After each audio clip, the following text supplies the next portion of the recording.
নাস্তাজিন এবং আমি তাসকিন জাহান। শুনছিলেন হেডলাইন্স, এবার পুরো সংবাদ। সাংবাদিক দম্পতি সাগর সারোয়ার ও মেহরুন রুনি হত্যা মামলার তদন্ত প্রতিবেদন আগামী 21 মার্চ দাখিলের আদেশ দিয়েছে আদালত। ঢাকা মহানগর হাকিম মাজহারুল ইসলাম এই আদেশ দিয়েছেন। এ নিয়ে তদন্ত প্রতিবেদন দাখিলে 46 বার তারিখ ধার্য করা হলো। মামলা তদন্তে অগ্রগতির প্রতিবেদন না দেওয়ায় তদন্ত কর্মকর্তাকেও তলব করা হয়েছে। এই মামলার 6 আসামি বর্তমানে জেল হাজতে। অন্য আসামি তানভীর রহমান ও বাড়ির দারোয়ান পলাশ রুদ্র পল আগামী আপিল বিভাগের নির্দেশে জামিনে আছেন। 2012 সালের 11 ফেব্রুয়ারি রাজধানীর পশ্চিম রাজাবাজারে নিজ বাসায় খুন হন এই সাংবাদিক দম্পতি। জিয়া অরফানেজ ট্রাস্ট দুর্নীতি মামলায় আদালত বদলের জন্য হাইকোর্টে আবেদন করেছেন বিএনপি চেয়ারপারসন খালেদা জিয়া। এই আবেদনের আগামী 13 ফেব্রুয়ারি শুনানির দিন ধার্য করেছে হাইকোর্ট। বিচারপতি মোহাম্মদ রুহুল কুদ্দুস ও বিচারপতি বিশ্বদেব চক্রবর্তীর সমন্বয়ে গঠিত হাইকোর্ট বেঞ্চ এই দিন ধার্য করে। মামলাটি ঢাকার বিশেষ জজ আদালত 3-এ বিচারের শেষ পর্যায়ে আছে। 2010 সালের 8 আগস্ট তেজগাঁও থানার জিয়া অরফানেজ ট্রাস্ট সংক্রান্ত দুর্নীতি মামলা করে দুর্নীতি দমন কমিশন।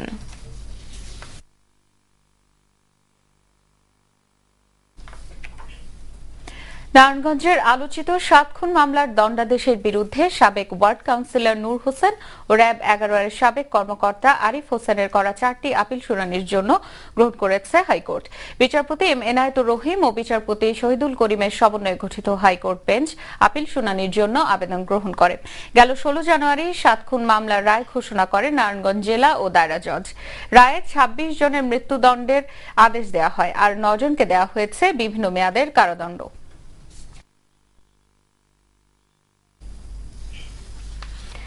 রাজধানীর উত্তরায় স্কুল ছাত্র আদনান কবির খুনের ঘটনায় ডিস্কো বয়েজ ও বিগ বস নামে দুটি কিশোর গ্যাংয়ের দলনেতা সহ 8 জনকে গ্রেপ্তার করেছে র্যাব। রাজধানীর কারওয়ান বাজারে বেলা 11টার দিকে র্যাবের মিডিয়া সেন্টারে সংবাদ সম্মেলনে এ তথ্য জানানো হয়। মামলার বিবরণে জানা যায়, গেল 6 জানুয়ারি উত্তরার 13 নম্বর সেক্টরের 17 নম্বর সড়কের 15 নম্বর বাড়ির সামনে সন্ধ্যায় সিনিয়র জুনিয়র নিয়ে দ্বন্দ্ব হয়। এর জেরে এলাকার কয়েক কিশোর আদনান কবিরকে পিটিয়ে আহত করে। এরপর হাসপাতালে নেওয়া হলে তাকে মৃত ঘোষণা করেন কর্তব্যরত চিকিৎসক। ওই দিন রাতেই থানায় হত্যা মামলা করেন আদনানের বাবা কবির হোসেন। যে রাজুকে হত্যাকাণ্ড করার জন্য অতর্কিত যখন হামলা করা হয়, রাজু ওখান থেকে কিন্তু এসকেপ করতে পারলেও যে আদনান সে কিন্তু পারেনি। পরবর্তীতে তারা তাকে ধারালো অস্ত্র দ্বারা গুরুতরভাবে আঘাত করে এবং পরবর্তীতে হাসপাতালে মৃত্যুবরণ করে। যে এই ঘটনার সঙ্গে আর কারা জড়িত ছিল এবং অন্য কোনো কারণ এটার সঙ্গে আছে কিনা সেটা আসলে পরবর্তীতে বের হয়ে আসবে। যে কোনো পরিস্থিতি মোকাবেলায় বাংলাদেশ সক্ষম জানিয়েছেন প্রধানমন্ত্রী শেখ হাসিনা। মিরপুর সেনানিবাসে সামরিক বাহিনী কমান্ডো স্টাফ কলেজের 2016-17 কোর্সের সমাপনী অনুষ্ঠানে তিনি এই কথা জানান। পাশাপাশি জঙ্গিবাদ ও সন্ত্রাস মোকাবেলায় সবাইকে ঐক্যবদ্ধ থাকারও আহ্বান জানান প্রধানমন্ত্রী। মিরপুর সেনানিবাসের শেখ হাসিনা কমপ্লেক্সে ডিএসসিএসসি 2016-17 কোর্সের সমাপনী অনুষ্ঠানে অফিসারদের হাতে সনদপত্র তুলে দেন প্রধানমন্ত্রী। এবছর 25টি দেশের 71 জন সহ মোট 280 জন গ্র্যাজুয়েশন লাভ করেছে। কোর্স সম্পন্ন করায় অভিনন্দন জানানোর পাশাপাশি অফিসারদের নতুন দায়িত্বে মনোযোগী হয়ে জাতীয় উন্নয়নে অবদান রাখার আহ্বান জানান প্রধানমন্ত্রী। এ সময় বৈশ্বিক নিরাপত্তার সাথে তাল মিলিয়ে শিক্ষা ও প্রশিক্ষণের উপর গুরুত্ব আরোপ করেন তিনি। আন্তর্জাতিক পরিমণ্ডলে সবসময় একটা প্রতিযোগিতামূলক পরিবেশে কাজ করতে হয়। সেই ক্ষেত্রে আমি চাই না যে আমাদের সশস্ত্র বাহিনীর একটি সদস্য পিছনে পড়ে থাকে। যে কারণে আমাদের সশস্ত্র বাহিনীকে যথাযথ উপযুক্ত করে গড়ে তোলা এবং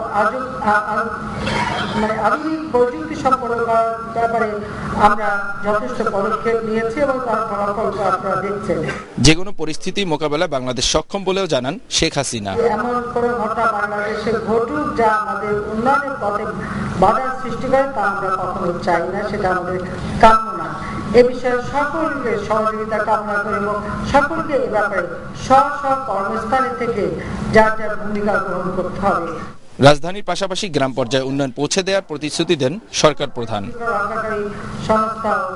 শরীয়ত খান, এশিয়ান টেলিভিশন, ঢাকা। নতুন নির্বাচন কমিশন প্রধানমন্ত্রীর ইচ্ছার প্রতিফলন নয়, জনমতের প্রতিফলন বলে মন্তব্য করেছেন সড়ক পরিবহন ও সেতু মন্ত্রী ওবায়দুল কাদের। রাজধানীর একটি হোটেলে সকালে তৃতীয় শীতলক্ষ্যা সেতু নির্মাণ প্রকল্প বাস্তবায়নে চুক্তি স্বাক্ষর অনুষ্ঠানের শেষে তিনি এই মন্তব্য করেন। কমিশনার, সাবেক সিইসি তারা মন্তব্য করেছেন, নাগরিক সমাজ মন্তব্য করেছেন, আমাদের মিডিয়া এ নিয়ে এডিটোরিয়াল লিখেছেন, সিভিল সোসাইটি তারাও কিন্তু মন্তব্য করেছেন। এতে মনে হচ্ছে এটা প্রধানমন্ত্রীর ইচ্ছার প্রতিফলনই নয়, এটা হচ্ছে জনমতের প্রতিফলন। নারায়ণগঞ্জের সোনারগাঁওয়ে ট্রাক খাদে পড়ে 4 শ্রমিকের মৃত্যু হয়েছে, আহত হয়েছে 6 জন। গেল রাতে পুরনো কাগজ বোঝাই ট্রাকটি সোনারগাঁওয়ের আশারিয়ার চর এলাকায় আল মোস্তফা পেপার মিলে যাচ্ছিল। মিলে ঢোকার মুখেই ট্রাকটি নিয়ন্ত্রণ হারিয়ে খাদে পড়ে যায়। সে সময় ট্রাকটি উল্টে ঘটনাস্থলে মারা যায় 4 শ্রমিক। আহতদের স্থানীয় বিভিন্ন হাসপাতালে ভর্তি করা হয়েছে।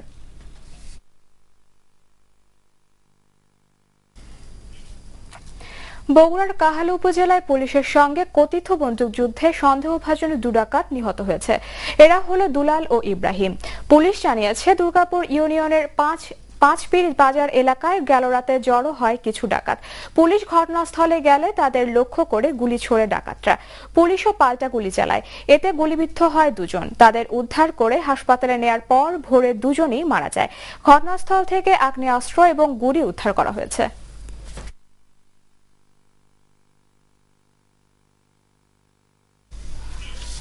নিচে সেন্টার সিকিউরিটিজ সংবাদ বিরতি, ফিরে এসে আরো যা থাকছে।